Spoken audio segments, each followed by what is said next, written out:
Hi everyone, myself Ishika Sharma and today we are going to study the chapter number 2 of class 7th NCERT. The name of the chapter is Nutrition in Animals. You have learned in chapter 1 that plants can prepare their own food by the process of photosynthesis. तो हमने chapter 1 में nutrition in plants पढ़ा था और उसके अंदर हमने बहुत सारी चीज़ें पढ़ी थी कि दो टाइप के लोग होते हैं जो खुद का खाना बना सकते हैं, हम उनको ऑटोट्रॉप्स बोलते हैं, और जो खुद का खाना नहीं बना सकते, वो दूसरों पर डिपेंड होते हैं, उनको हम हेटरोट्रॉप्स बोलते हैं। और ये भी हमने पढ़ा था कि जो ग्रीन प्लांट्स होते हैं वो कौन सी प्रोसेस से अपना खाना प्रिपेयर करते हैं, और उस प्रोसेस का नाम होता है फोटोसिंथेसिस। बट एनिमल्स के नॉट। बट एनिमल्स इस प्रोसेस से या किसी भी तरीके से खाना नहीं बना सकते। तो डायरेक्टली इनडायरेक्टली हम टोटली ग्रीन प्लांट्स पे डिपेंडेंट हैं for food. Animals get their food from plants either directly by eating plants or indirectly by eating animals that eat plants. तो जो भी एनिमल्स होते हैं उन वो लोग फूड पर, मैंने अभी बताया आपको कि डिपेंडेंट होते हैं डायरेक्टली और इनडायरेक्टली। डायरेक्टली जो हर्बीवोरस जो सिर्फ प्लांट और प्लांट प्रोडक्ट्स खाते हैं तो वो डायरेक्टली प्लांट्स खा सकते हैं। बट जो डायरेक्टली प्लांट्स नहीं खाते हैं तो वो वाले एनिमल्स को खाते हैं जो प्लांट्स खाते हैं, तो इनडायरेक्टली भी उनको भी खाना कहाँ से मिल रहा है? प्लांट से मिल रहा है। Some animals eat both plants and animals. Recall that all organisms, including humans, require food for growth. तो ये सब हमको पता होना चाहिए कि सारे ऑर्गेनिजम्स और ह्यूमंस को भी इंक्लूड करके हमको फूड चाहिए होता है फॉर ग्रोथ। ग्रोथ के लिए चाहिए होता है, repair and functioning of the body के लिए चाहिए होता है। तो इन दोनों चीज़ों के लिए मेनली फूड रिक्वायर होता है। अगर फूड नहीं खाओगे, खाना नहीं खाओगे, तो ग्रोथ रुक जाएगी आपकी। अगर आपको लग जाती है कहीं तो पूरी फंक्शन नहीं हो पाएगी। तो इसलिए food is very important component in our body. आपको खुद को पता होगा, अगर हम एक आध दो दिन भी खाना नहीं खाते तो हमको वीकनेस आ जाती है। वो क्यों वीकनेस आ जाती है? क्योंकि हमारी ग्रोथ रुक जाती है और कुछ भी फंक्शन प्रॉपरली नहीं होता है। Animal nutrition includes nutrient requirement, mode of intake of food and its utilization in the body. तो एनिमल का जो न्यूट्रिशन होता है उसके अंदर क्या क्या होता है, न्यूट्रिएंट की रिक्वायरमेंट क्या होती है वो होता है, मोड ऑफ इनटेक कैसे हम न्यूट्रिएंट को ले रहे हैं उसका बताते हैं, एंड उसका यूटिलाइजेशन कैसे हो रहा है वो भी इसमें बताया जाता है। You have studied in class 6 that food consists of many components. Try to recall and list them below. तो हमने 6th क्लास में पढ़ा था बहुत सारे कंपोनेंट्स होते हैं फूड के, लाइक मैंने आपको बताया था कार्बोहाइड्रेट्स, प्रोटीन्स, विटामिन्स, मिनरल्स, ये सारे क्या होते हैं? कंपोनेंट्स होते हैं फूड के, जिसको हम न्यूट्रिएंट्स बोलते हैं। Alright. The components of food such as carbohydrates are complex substances. तो carbohydrates जो होते हैं वो complex substances होते हैं. These complex substances cannot be utilized as such. तो ये जो कार्बोहाइड्रेट्स होते हैं ना, जैसे हम खाते हैं उसको उसी तरीके से यूटिलाइज नहीं करा जा सकता, क्योंकि वो बहुत ज़्यादा कॉम्प्लेक्स होता है। कॉम्प्लेक्स मतलब डिफ़िकल्ट होता है, और तो इसलिए उसको सिंपलर फॉर्म मतलब छोटे फॉर्म में कन्वर्ट किया जाता है और फिर हम उसको यूटिलाइज करते हैं। तो so they are broken down into simpler substances. The breakdown of complex components of food into simpler substance is called digestion. तो कॉम्प्लेक्स सब्सटेंस का जो ब्रेकडाउन होता है सिंपलर सब्सटेंसेस में, उसको हम बोलते हैं digestion. So students, you can mark the definition of digestion. Okay, coming to next 2.1, different ways of taking food. The mode of taking food into the body varies in different organism. तो क्या होता है, हर इंसान की body अलग अलग होती है, अलग अलग नंबर ऑफ़ सेल्स से बनी हुई होती है, तो उनका जो मोड ऑफ टेकिंग फूड होता है वो भी अलग अलग होता है, सब एक जैसे नहीं होते हैं. Bees and hummingbirds suck the nectar of plants, infants of human and many other animals feed on mother's milk. तो bees और hummingbirds का क्या होता है, वो नेक्टर मीन्स जो फ्लावर्स का जूस होता है उसको हम नेक्टर बोलते हैं। वो बीज और हमिंग बर्ड्स उसको सक करते हैं उसमें से, फ्लावर्स में से। फिर इन्फेंट्स मतलब जो छोटे बच्चे होते हैं ह्यूमन के, एंड बाकी सारे एनिमल्स कुछ कुछ, वो अपने मदर के मिल्क पे फीड करते हैं। Snakes like the python swallow the animals they prey upon. Snakes python जैसे जो होते हैं वो अपने प्रे के ऊपर swallow करते हैं. Some aquatic animals filter tiny food particles floating nearby and feed upon them. तो एक्वाटिक एनिमल जो पानी में रहते हैं उनके आसपास जो फूड पार्टिकल होता है वो उसको फिल्टर करके फिर उसके ऊपर फीड करते हैं. तो सारे एनिमल्स के जो होते हैं वेरी करते हैं, डिफरेंट होते हैं, प्रोसेस डिफरेंट होता है कि किस तरह से वो फूड इनटेक करते हैं इनटेक करना मतलब फूड कंज्यूम करना. Activity 2.1. What is the type of food and mode of feeding of the following animals? Write down your observation in the given table. You may find the list of modes of table. You may find the list of modes of feeding given below the table helpful. तो you can write, आप net से भी find out करके लिख सकते हो या इधर उधर से भी. ये मैंने कुछ कुछ जैसे हमिंग बर्ड, बी, ये सब आपको ऊपर पढ़ाया है, तो यू कैन डू दैट. और यहाँ पे नीचे आपको वो भी दिया हुआ है एग्जाम्पल्स कि scraping, chewing, siphoning, capturing and swallowing, sponging, sucking, ये अलग अलग उसके दिए हुए हैं, तो आप देख सकते हो कि किस में क्या होता है. Okay, coming to amazing fact, starfish feeds on animals covered by hard shells of calcium carbonate. तो starfish जो होती है वो feed करती है कैल्शियम कार्बोनेट से बने हुए जो एनिमल्स होते हैं ना, उनकी लेयर होती है. After opening the shell the starfish pops out its stomach through its mouth to eat.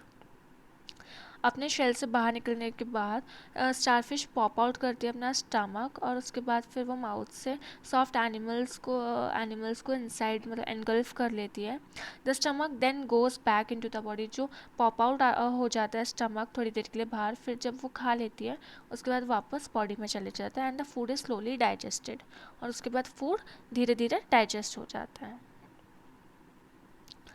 Digestion in humans. We take in food through the mouth, digest and utilize it. तो हम food कहाँ से लेते हैं? हम हमारे माउथ से food लेते हैं, उसको डाइजेस्ट करते हैं, देन यूटिलाइज करते हैं.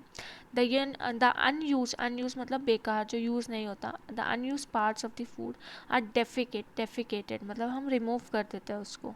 Have you ever wondered what happens to the food inside the body? कभी भी आप लोगों ने सोचा है कि जैसे बॉडी के अंदर फूड का क्या होता है? तो हम यहाँ से पढ़ेंगे कि बॉडी के अंदर जैसे फूड जाता है तो उसके बाद वो क्या क्या स्टेप फॉलो करता है. The food passes through a continuous canal which begins at the buccal cavity and ends at the anus. तो एक कैनाल रहती है जिसको हम एलिमेंट्री कैनाल बोलते हैं, और जो बक्कल कैविटी माउथ से स्टार्ट होती है और एनस पे ख़त्म होती है. The canal can be divided into various compartments. Canal जो होती है उसको अलग अलग कंपार्टमेंट्स में हम डिवाइड कर सकते हैं. नंबर 1 सबसे पहले आता है बक्कल कैविटी, फिर आता है फूड पाइप जिसको हम ईसोफेगस भी बोलते हैं, फिर आता है स्टमक, उसके बाद आता है स्मॉल इंटेस्टाइन, फिर आता है large intestine, ending in the rectum, and फिर लास्ट में आता है anus. Is it not a very long path? These parts together form the alimentary canal that is digestive tract. तो ये एक रोड जैसा होता है जहाँ पे हमारा फूड ट्रैवल करता है, और इसको पूरे को एलिमेंट्री कैनाल बोलते हैं. And it's very important. आप लोग इसको अंडरलाइन कर सकते हो क्योंकि क्वेश्चंस आते हैं ऐसे कि name the parts of the alimentary canal, और बहुत इंपॉर्टेंट है और बहुत ईजी भी है, तो आप इसको अंडरलाइन कर लो. The food compartments gradually get digested at food travels through the various compartments. तो जैसे जैसे फूड ट्रैवल करता है इन पार्ट्स में, तो अपने आप ऑटोमेटिकली वो डाइजेस्ट होता जाता है फूड ट्रैवल करते करते through the various compartments. The inner walls of the stomach and the small intestine and the various glands associated with the canal such as salivary glands, the liver and the pancreas. तो जो अंदर के glands और ये सब होते हैं stomach और स्मॉल इंटेस्टाइन के इनर वॉल्स जो होते हैं, वो अलग अलग टाइप के डाइजेस्टिव जूसेस हेल्प करते हैं. डाइजेस्टिव जूसेस वो होते हैं जो जूस हेल्प करते हैं फूड को डाइजेस्ट करने में और ब्रेक डाउन करने में. The digestive juices convert complex substances of food into simpler ones. मैंने अभी बताया कि डाइजेस्टिव जूस डाइजेस्ट करने में हेल्प करते हैं, तो ये कॉम्प्लेक्स सब्सटेंसेस को सिंपलर सब्सटेंस में फॉर्म करते हैं.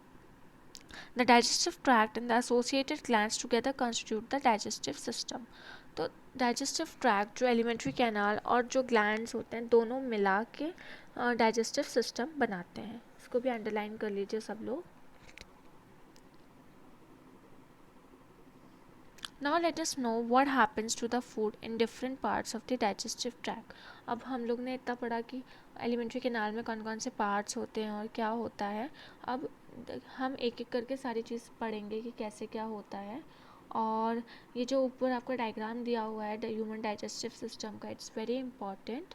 इसमें सबसे ऊपर आप देख सकते हैं बक्कल कैविटी है, देन फिर है आपका सलाइवरी ग्लैंड, उसके बाद आता है फूड पाइप जिसको हम इसोफेगस भी बोलते हैं, फिर लिवर, फिर स्टमक, गॉल ब्लैडर, फिर पैनक्रियाज आता है।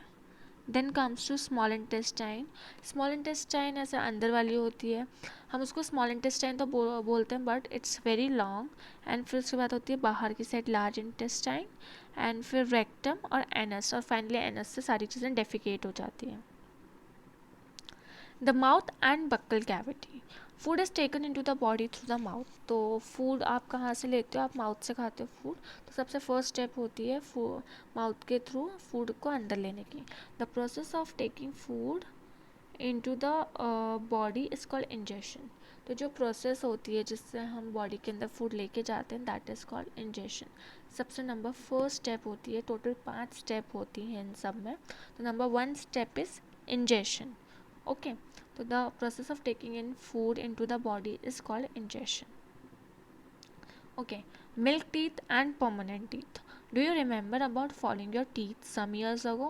तो जैसे आप छोटे होते हो ना जब, तो आपके जो टीथ पहले आए हुए होते हैं वो फॉल हो जाते हैं, गिर जाते हैं। फर्स्ट सेट जो आता है टीथ का वो गिर जाता है।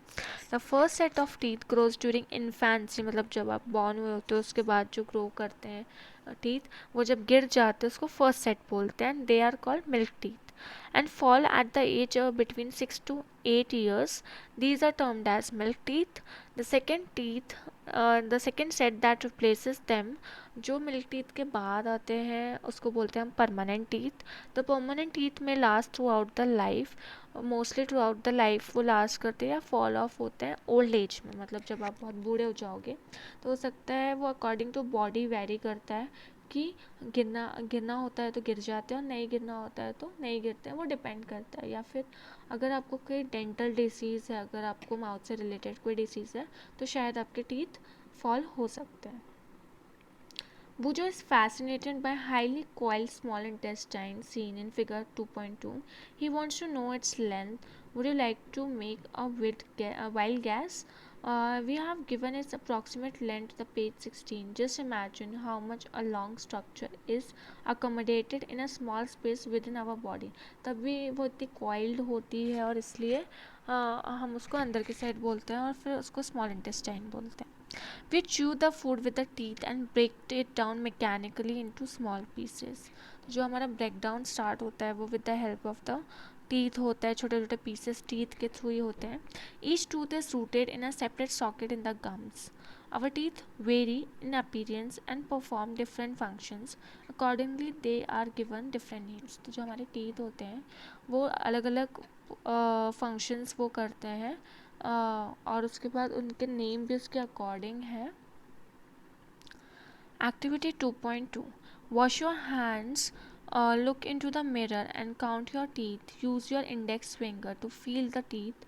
तो इसमें एक्टिविटी 2.2 में क्या बोला जा रहा है, आप वॉश करो हैंड को, फिर आप मिरर में देखो और अपने काउंट करो teeth. How many kinds of teeth could you find? Take a piece of an apple और bread and eat it. Which teeth do you use for biting and cutting, and which one for piercing and tearing? Also find out ones that are used for chewing and grinding. तो 4 type के teeth होते हैं, that is molar, premolar, canine and इंसिसर्स।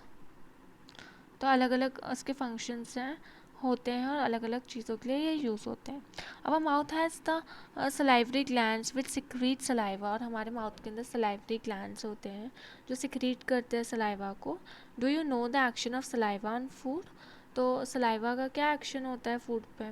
Late us find out. Take 2 test tubes, label them A and label them B. In test tube A put a teaspoonful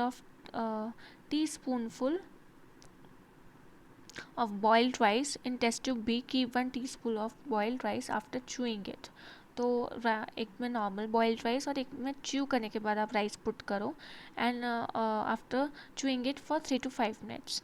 Add 3 to 4 ml of water in both the test tubes. Now pour 2 to 3 drops of iodine solution in each test tube and observe why there is a change in color in the test tubes. Discuss the results with your classmates and teacher. The saliva breaks down the starch into sugar. तो saliva क्या करता है, break down कर देता है starch को sugar में। इसको अंडरलाइन कर लीजिए आप लोग। The tongue is a fleshy muscular organ attached at the back of the floor of the buccal cavity. तो tongue क्या होती है? Fleshy muscular organ होता है, attached होता है back of the floor of the buccal cavity पे. This is the definition of tongue. It is free at the front and can be moved in all directions. Do you know the functions of the tongue? We use our tongue for talking. इधर functions दिए हुए तो ये ध्यान से देखिएगा because the question comes कि what are the functions of tongue. So it helps in talking. It mixes saliva with the food during chewing and helps in swallowing food. It also helps in taste, in recognizing the taste of the food. It has taste buds that detect different taste. तो हमारे टंग पे taste buds होते हैं, तभी हमको तीखा, मीठा, खट्टा, कड़वा ये सब लगता है. We can find out the position of taste buds by the following activity. हम करते हैं ये. First we will read the sweets and tooth decay. Normally the bacteria are present in our mouth, but they are not harmful to us.